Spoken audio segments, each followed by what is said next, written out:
here. So let's go on to our next one. I'm very excited. Barbara Bluster, chapter leader of the John Birch Society. She's also a former Arizona State legislator, good friend of mine. Please help me welcome to the stage Barbara Bluster. There we go. My talk tonight is on term limits. It's such a temptation. It's a quick fix solution, sometimes people think, to have term limits. Throw the bums out. Americans who love this country are tired of electing representatives who do not uphold the principles of the Constitution. Be very careful to accept a quick fix. Are you willing to give up the good by the calendar? You can discard the bad much faster by voting them out of office. Throw them out is not a new idea. Term limits were considered during the Constitutional Convention of 1787. Hamilton wrote in the Federalist Paper number 72, "Nothing appears more plausible at first sight, nor more ill-founded upon close inspection." So let's take a look, the close inspection. The quick fix nature of term limits is superficially appealing.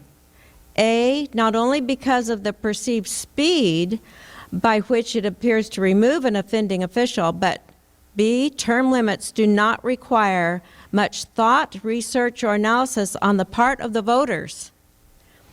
If we throw the rascals out by the calendar, we wouldn't have to be bothered with who is doing a good job or not. The finest and the worst would be discarded. So number 2, we have term limits today. You all know what they are, right? What is it? Elections, exactly.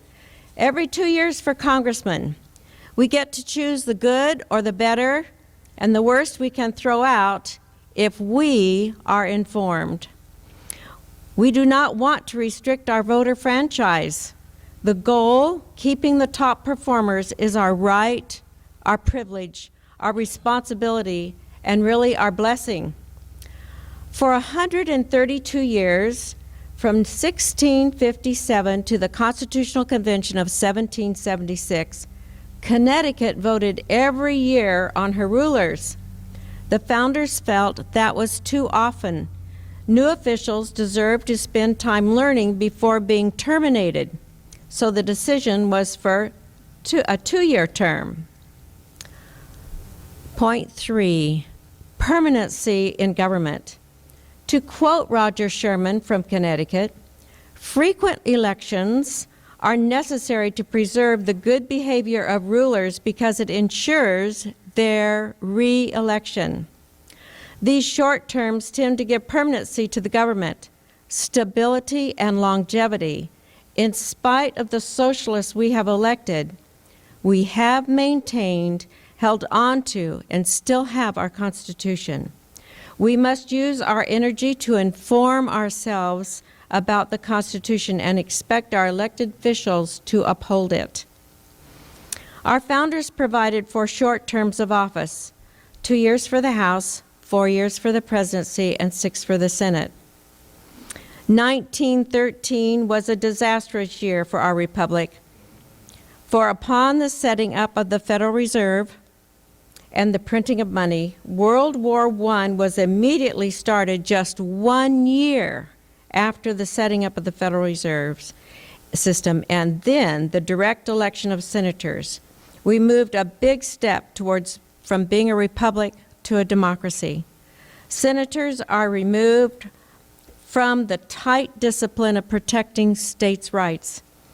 They had 6 years before being accountable to the people. They were much more subject to pressures. Now they are much more subject to pressures from the military-industrial complex. And as we see now, have forgotten states' rights seemingly entirely. Number 4 point, incentives. If a politician were not eligible to run for re-election because of term limits, what incentive would he have to please the voters? He would have little incentive and would be even more prone than before to fall prey to special interests in Washington. For proof, let us look back at a special lame duck session of Congress that was held after the November 94 elections for the explicit purpose of passing the unpopular General Agreement on Tariffs and Trade, or GATT, which is one of the things P.J. O'Malley, it was one of the steps that we've had in this abrogation of responsibilities from the Congress. It mattered little that most Americans were strongly opposed to this treaty. The elections had already been held, and the congressmen who were rejected by the voters did not have to worry about facing another election anyway. What did matter was the intensity of the GATT lobbying effort. The globalist architects triumphed over that of grassroots Americans. These trade agreements have stripped America of manufacturing and industry, as you all well know. Fortunately, the Founding Fathers recognized that frequent elections are the best way to keep politicians responsive, and they made the elections most frequent for that part of the federal government which was closest to the people, the House of Representatives. The greatest restraint on any public official is the realization that he must face the voters for re-election and be judged on his performance in office. America has benefited from the services of many great lawmakers whose long and studied careers blessed our country greatly. Those lawmakers include John Quincy Adams, who ran for Congress and served 9 consecutive terms after he had been president. John C. Calhoun, Henry Clay, Sam Houston, James Madison, Daniel Webster, and later on in the 70s and 1970s, Larry McDonald, Ron Paul. Where would we be now in terms of the Federal Reserve System hanging by a thread, or not quite yet, but if it were not for Ron Paul? And now perhaps Mike Lee and Rubio and Cruz and Rand Paul might be our heroes too. The great patriots add stability to our government. A good case in point, few lawmakers have more political clout than the Speaker of the House. In 1994, Speaker Tom Foley, Democrat from Washington State, was defeated by a political novice. The same year, House Ways and Means Committee Chairman Dan Rostenkowski, Democrat from Illinois, was defeated by a newcomer. Now, we need to go back 2 more years before 94. In 1992, 124 new freshman congressmen were elected without term limits. It continued in 94 when 87 new congressmen were elected along with a new president. Now, I didn't look it up, but I don't know if some of you remember Karen English. She was a state legislator here. Not very long, but she ran for Congress in northern Arizona. She was in 1 term. And I know we in the Birch Society worked very hard to get her out by passing around her voting record. That new 1992 Congress, now that was the 92 Congress with 124 new freshman legislators. Congress turned out to continue business as usual in spending, social programs, and concentration of power at the federal level. Just exactly what we do not want. The subsequent voter response in 94 was a public reaction to that continuation of the same old game. Term limits, whether by voting or imposed by law, never guaranteed an improvement in government service. Only a well-informed and thoughtful electorate can do that. We have to be informed. What would be the point of staying informed if the calendar kicked out an official and the ballot box didn't matter much? After all, Mr. Scumbag will be out the next time, so why worry? Voting records are critical. An informed electorate is critical. As Ben Franklin said to the lady when asked what kind of government the convention had given them, "A republic, ma'am, if you can keep it." So point 5 is to be an informed electorate. The way to maintain our liberty is to be informed. One way we do that in the John Birch Society is by publishing the Freedom Index. So this is a Freedom Index, and if you'll open it, all the congressmen are judged on the same issues. It's important for the electorate to know what the issues are, and it gives you the reason why if they vote constitutionally, they get a plus. If they vote unconstitutionally, they get a minus. And then if you'll notice on the scores, they have a percentage. So this is their percentage of constitutionality. And this is on these votes and then on the two issues, the issue here and the issue before. So we can talk about Kirsten Sinema. She got 30% constitutional on this scoreboard and 15% in the total of a year. Trent Frank, 60% and 65% total. Schweikert, 90% this time, 80% in the overall year. Matt Salmon, 70% in this vote, 80% in the overall year. So you can see there needs to be a little improvement. Your job is to communicate with them. You can thank them for their good votes, but you need to inform them on the other, put the pressure on. Now, I don't know if very many of you remember that. Put your finger to the wind, senator from Illinois. Everett Dirksen, yes. And he said, when I feel the heat, I see the light. So just remember that. Many congressmen have become more conservative as their voting records have been exposed. Exposing them is our job because the press doesn't do it. And boy, now it's much easier with internet and all that than it used to be. We'd have to go door to door. It's helpful to go door to door, but you don't have to do it as much, and you can broadcast a lot more. And now I recommend to you, there has been another voting index since the one I passed out. Please go online to the John Birch Society and look up the Freedom Index to know how your congressmen are voting.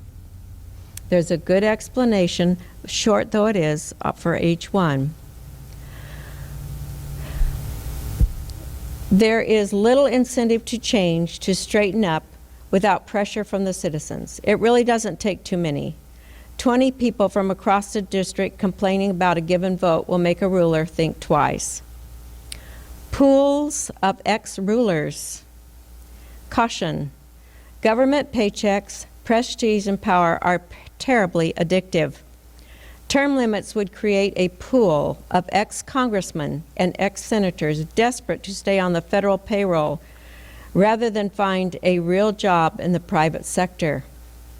The executive branch, that vast network of departments, bureaus, agencies, advisors, and regulatory commissions, would become the employer of choice for those exiting Congress. The U.S. President's executive branch employs 4 million people, 350 of whom work in Arizona in the education department alone. If you had term limits either at the federal level, a revolving pool of ex-office holders would bring career politician levels way up. Electing revolving socialists is easy. That is essentially what our presidents have been since Roosevelt and term limits were imposed. Our nation has had a steady march into fascism. It is up to the electorate to be informed. It didn't work out very well when the U.S. went from a Clinton to a George W. Bush to Obama. Swapping a big government Democrat for a big government Republican will always mean more big government. Getting rid of someone placed in power by the establishment leads to someone else being placed in power by the same forces. And I want to quote from an Edwin Vieira. He has 4 degrees from Harvard, and this was very insightful, so pay close attention. Dr. Edwin Vieira discusses how we are crucifying our country on a cross of debt. We're using debt, which is a liability, as an asset. We're loaning out our debt. But at base, the problem reduces to an alliance between two voracious crime families, avaricious bankers and financial speculators on one side, in league with ambitious careerist politicians on the other. Their strategy has always been to link the moneyed class with the government's treasury, so as to advance the special interests of both families. The bankers and speculators incorporate the treasury as an integral part of their business plans. The politicians agree to coordinate the treasury with, if not subordinate it to, the bankers and the speculators in order to ensure their own continuance in office. And the common people pay the cost. That's why you must counter pressure with your knowledge of what they're doing and your knowledge of the Constitution. The 10th Amendment. The hope for real change rests in the House of Representatives, where the power of the purse is. And we did make some progress in that part in our federal government this year, November of 2014. Constitutionally, more power rests with the state legislatures. Did you get that? More power rests at the state level. Okay, we have given a few powers to the federal government. And this is what the 10th Amendment says. I love it. Paraphrased. We have given a few powers to the federal government, but anything we missed, you can't do that either. Those powers belong to the states or to the people. This is where nullification comes in. And they're getting to be states that are getting on the bandwagon about that.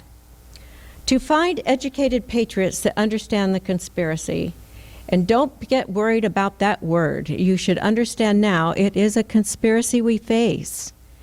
To put us into one world government or a globalist environment, and that's what these trade agreements are doing. Those who are not puffed up and full of pride, who have studied the rise and fall of empires and love freedom are great candidates and hard to come by. The reality is most of our candidates have good sense of economics and basics of Republican government, but not to great depth of knowledge. That's part of where we come in, to help feed them on different issues, the depth that they need to have. I joined the John Birch Society with my husband 49 and a half years ago. I knew our country. Thank you. It has been a lifetime. I knew our country was going downhill. That was in 1965. And I knew I wasn't smart enough to figure it out by myself. But the JBS had the knowledge and the application of what we needed to do.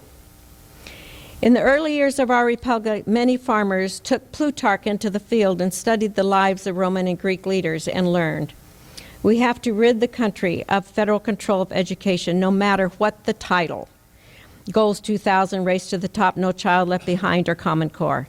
We must have different curriculums. A solid foundation in Latin is critical. Memorizing parts of the Constitution is critical. Critical thinking skills is critical. And finally, we must follow our national motto, in God we trust.